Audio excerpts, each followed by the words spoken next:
দুই ছাগলের কাণ্ড। দুই ছাগলের বুদ্ধির খেলা। এক বিশাল গভীর জঙ্গলের একপাশে পাহাড়ের গুহায় বাস করত এক মা ছাগল আর তার ছোট্ট ছানা। মা ছাগলটি ছিল খুব শান্ত, বুদ্ধিমান আর সাহসী, কিন্তু তার ছানাটি ছিল ভীষণ চঞ্চল, দুষ্টু আর একেবারেই অবুঝ। মা ছাগল সবসময় ছানাটিকে সাবধান করে বলতো, বাছা, কখনো একা একা জঙ্গলের গভীরে যাস না। ওই জঙ্গলের মাঝখানে এক ভয়ঙ্কর বাঘ থাকে, সে ছোট প্রাণীদের শিকার করে খায়। ছানাটি মায়ের কথা শুনে শুধু মাথা নাড়ত, কিন্তু তার মন থাকত সারাক্ষণ খেলাধুলায়।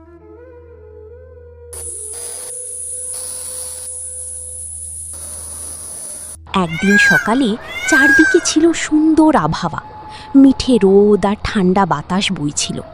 মা ছাগল তার ছানাকে নিয়ে নদীর ধারে কচি সবুজ ঘাস খেতে বের হলো। নদীর পাশের ঘাস ছিল খুব নরম আর রসালো।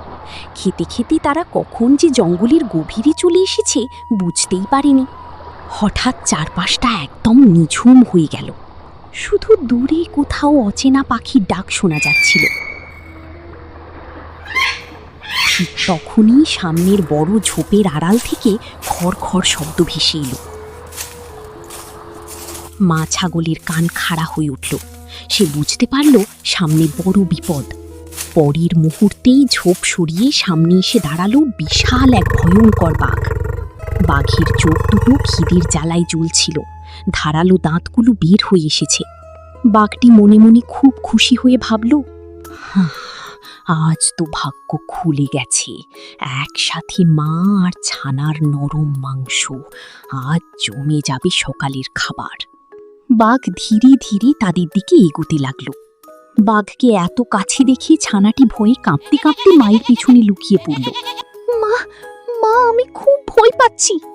মা ছাগলের বুকেও ভয় ছিল, কিন্তু সে জানত এখন দৌড় দিলে বাঘ এক লাফেই ধরে ফেলবে। তাই সে মাথা ঠান্ডা রেখে একটা বুদ্ধি বের করল। হঠাৎ মা ছাগল নিজের গলা খুব শক্ত করে ফেলল। আরে বোকা, কাঁদছিস কেন?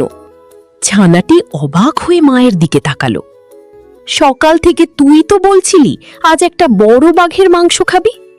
মা ছাগল এবার আরো জোরে চিৎকার করে বলল, দেখ তোর কপাল কত ভালো, একটা মোটা তাজা বাঘ নিজেই হেঁটে আমাদের সামনে এসেছে। চুপচাপ দাঁড়া, আমি এখনই এক ঢুঁয়ে এটাকে মেরে তোকে খেতে দেব।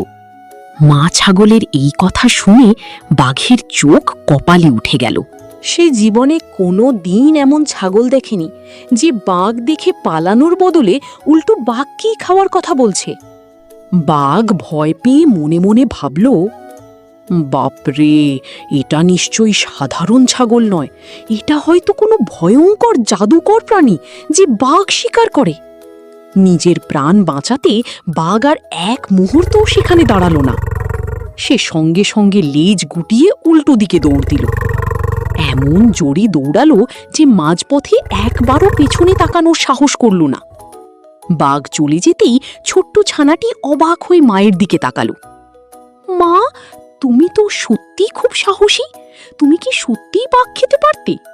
মা ছাগল হেসে ছানার মাথায় আদর করল। না বাছা, শক্তিতে আমরা ওর কাছে কিছুই না, কিন্তু বুদ্ধি আর সাহস থাকলে বড় শত্রুকেও হারানো যায়। সেদিন ছানাটি জীবনের সবচেয়ে বড় শিক্ষা পেল।